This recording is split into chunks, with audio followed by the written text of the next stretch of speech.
Саламатсыздар ма, құрметті оқушылар? Бүгін біз деректерді енгізу және шығаруды ұйымдастыратын боламыз.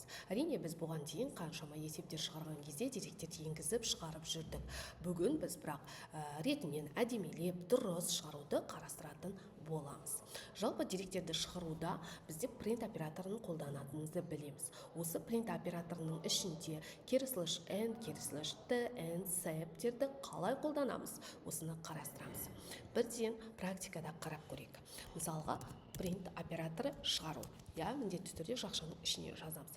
Осының ішіне, мысалға, бірінші жол. Бірінші біз /n-ді қалай қолданамыз? Осыны қарастырайық. Бірінші жол деп жаздықта, міне /n-ді қойдықта, екінші жол. Екінші жол деп жазып, тырнақшамыз жазып, жауып жабайық. Міне, осы жерде бірінші жол /n барлығын бір принттің ішіне, бір тырнақшаның ішіне жаздық. Осыны ранды басатын болсақ, бізде ол бірінші жол, екінші жол деп астына жаңа жолға шығарып берді. Яғни /n жаңа жолдан шығаруға мүмкіндік беретін жалпы бізде жалпы функция екен. Оны мысалға алып тастайтын болсақ, мына жерде, ол қалай шығады? Шығады бізде бірінші жол, екінші жол деп міне жабысып шықты. Ал мынау /n бізде жаңа жолдан шығаруға мүмкіндік береді екен. Енді керісінше, яғни осындай деректерді астасына бір қандай да бір өлең жолдарын жазу кезде /n-ді осылай қолдана беруімізге болады. Енді мысалға келесі. Енді керісінше n-ті қарастырып көрейік. Мысалға, сәлем. Сәлем и үтір қойдық. И астына print әлем. Сәлем әлем. Міне, осылай жазатын болсақ, біз не істейді? Сәлем әлем деп астына шығарып берді. Осыны бірнеше принтте, әсіресе циклдарда қолдануға өте ыңғайлы, маған бір қатарға шығарып берді дейтін кезінде, бізде осы сәлемнен кейін, мынадан кейін жалғасы бар. Жалғасын осыған жалғастыр деген мағынаны білдіреді бізде жалпы end. End деген жалпы мәтіннің соңын, жалпы шығарудың соңын не істеу, басқару деген мағынаны білдіреді. Осы жерде міне тырнақша қоямыз. N жалғасы бар, жалғасын осы жерге жалғастыр деп айта алады екенбіз. Міне сәлем әлем деген бір қатарға шығарып берді. Осылай жалпы осындай деректерді бір қатарға шығару, бірнеше қатарға шығаруды осылай ұйымдастыра алады екенбіз. Енді келесі тағы да бір өте қызықты. Не? Ол бізде /t. Атауы делік. /t саны. /t мысалға бағасы. Бағасы дедік. Тырнақшаны жаптық. Мына жерге мысалға атауы.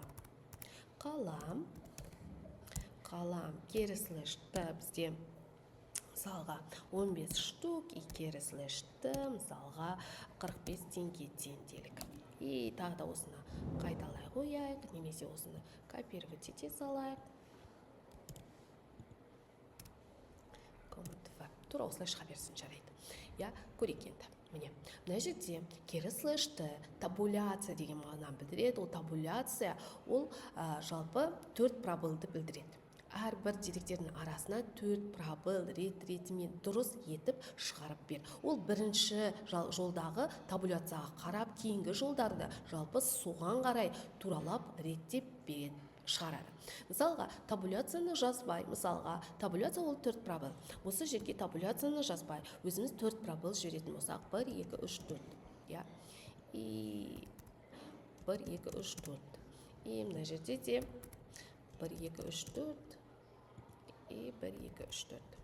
Осылай жазатын болсақ, табуляцияны жазбай, өзіміз қалдыра саламыз, неге қалдырмасқа дейтін болсақ, міне қисайып кетті. Мына жерде 15, дұрыс тұр, мына 45 неға кетті, мына 45 мына жаққа кетті деген сияқты дұрыс орналасқан жоқ. Ал табуляция соны осылай табуляциясымен, ретімен әдемі етіп бір қатарға шығарып беруге мүмкіндік береді екен.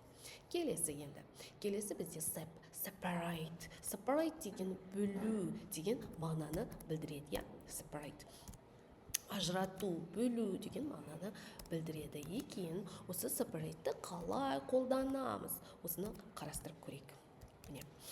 И осы жерде осы үшеуін жаздық. Мысалға, үш бөлек-бөлек жол, үшеу бөлек тырнақшада. И осы жерге separate. Осы үшеуін маған separate жасап бер. Мысалға, мынандай бір белгішемен араларына былай and деген белгі қою арқылы осы үшеуін осыдай белгімен бөліп бер деп айтып көрейік. Міне, міне.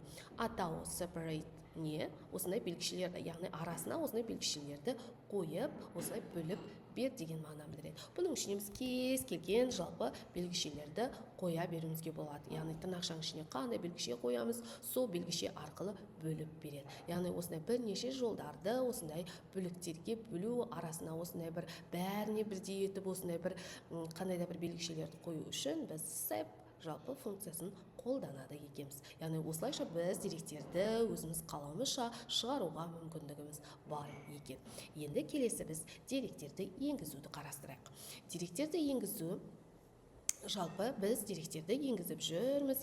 Int, input, float, input, str, input деп input функциясы арқылы, input операторы арқылы біз енгізіп жүрміз. Бүгін енді соған split, map'ті қалай қосамыз? Олар бізге не үшін керек? Осыны қарастырып көрейік.